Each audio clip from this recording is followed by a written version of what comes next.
In the land of grills, I'll tell you what, hot and fast after work wings, we're gonna fire up the Kamado from Char. I just like saying that.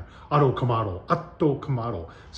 Wasn't there a song like that? The Kamado? I can't remember. But anyway, we're gonna fire up the Char-Griller Kamado today. Stop it, Tom. Just get cooking, shall we? Let's get her fired up. All right, so for hot and fast, we got it set at 650. Got our B&B on the bottom there. One thing, we don't talk enough about why there's no vent on the bottom there is because you have a blower. And the nice thing about that also is it gives you more room for ash. So you don't have to worry about, like on the older style, you see it right there, ash gets up to a point, it's gonna choke off your airflow. But with this one, without that there, it doesn't choke off your airflow, so you can put more ash in there. I'm actually on my third cook and I haven't cleaned out the ash yet. But we got a big long one coming up, so we'll be cleaning it out for that. 650 is what we got set at. Once we get to 650, we'll show you the setup when we put the wings on. All right, just a little less than 10 minutes. Look where we are already. And the PID on this, I'm pretty sure it's PID. People ask me all the time. I gotta assume that it is, but it works very, very well. Now, the reason I like this so much, because you're saying, well, Tom, there's thermostatically controlled blowers you can put on a Kamado, and I have one. This Inkbird right here. It's got a hose. You gotta assemble. You gotta put this together every time. You got this little dealio that fits in the vent, and then you got your controller right there.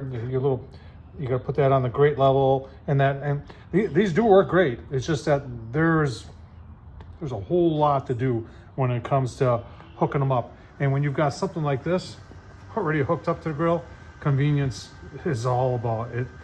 Plug it in, turn it on, set your temp, and away you go. It's just so much easier this way. So let's get chicken wings on, shall we? If you're wondering what we're burning on this hickory B&B, it was very nice if you can find it. The regular B&B oak does a great job too.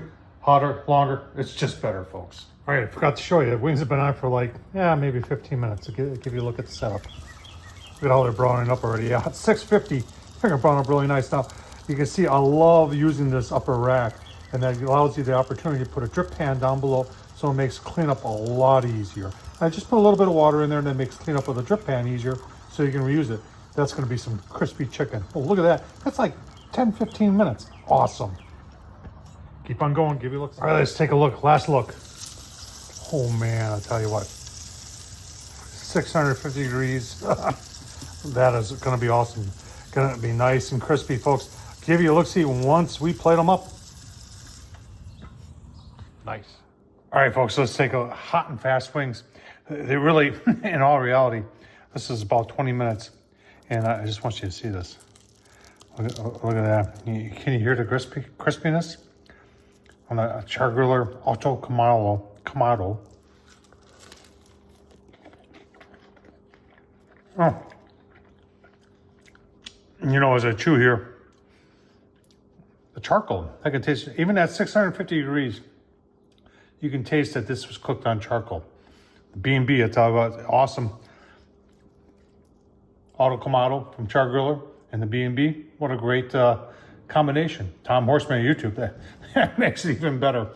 Thumbs up, leave a comment, and as always, folks, thanks for watching.